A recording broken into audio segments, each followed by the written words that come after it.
விஜய் அவர்களுடைய கடைசி திரைப்படமாக பார்க்கப்படும் ஜனநாயகன் திரைப்படத்தில் இடம்பெற்ற சில நிமிட காட்சிகள் நேற்று சோசியல் மீடியாக்கள் லீக் ஆச்சு. இது படக்குழுவிற்கு மிகப்பெரிய அதிர்ச்சி கொடுத்த நிலையில முழு படத்தையுமே சில இணையதளங்கள் பதிவேற்றம் செய்ததாக செய்திகளுமே வெளியாச்சு. படத்துடைய சில நிமிட காட்சிகள் பலருமே ட்விட்டர், யூடியூப், டெலிகிராம் போன்ற சமூக வலைதளங்கள்ல ஷேர் பண்ணாங்க. இதனடுத்து ஜனநாயகன் தொடர்பான வீடியோவை பகிர்ந்தாலுமே டவுன்லோட் செய்தாலும் சட்ட ரீதியான நடவடிக்கை எடுக்கப்படும் அப்படின்னு தயாரிப்பு நிறுவனம் எச்சரிக்கையுமே விடுத்திருக்காங்க. இந்த நிலையில ஜனநாயகன் படத்திற்கு ஆதரவாக நடிகர் சிவகார்த்திகேயன் அவர்கள் கருத்து தெரிவிச்சிருக்காரு.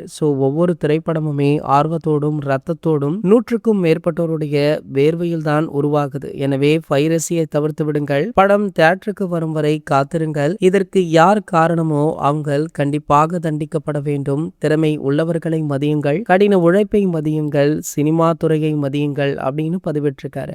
சிவகார்த்திகேயனுடைய இந்த பதிவிற்கு தளபதி ரசிகர்கள் மத்தியில நல்ல வரவேற்புமே கிடைச்சிருக்கு. ஆகையால இந்திய அளவுல ஜனநாயகன் பிரச்சனை பேசப்பட்டு வருது. சிவகார்த்திகேயன் மட்டுமல்ல, அதாவது தமிழ் சினிமாவில இருந்து சூப்பர் ஸ்டார் ரஜினிகாந்த், கமலஹாசன், நடிகர் சூர்யா, பாலிவுட்ல பாத்தீங்கன்னா சல்மான் கான், ஷாருக் கான் அப்படின்னு பல செலிபிரிட்டிஸுமே ஜனநாயகன் திரைப்படத்துடைய இந்த பிரச்சனைக்கு குரல் கொடுத்திருக்காங்க அப்படின்றதுமே குறிப்பிடத்தக்கது. இது போன்ற செய்திகளை பத்தி நீங்க உடனே தெரிஞ்சுக்க நம்மளுடைய சேனலை மறக்காம சப்ஸ்கிரைப் பண்ணிக்கோங்க.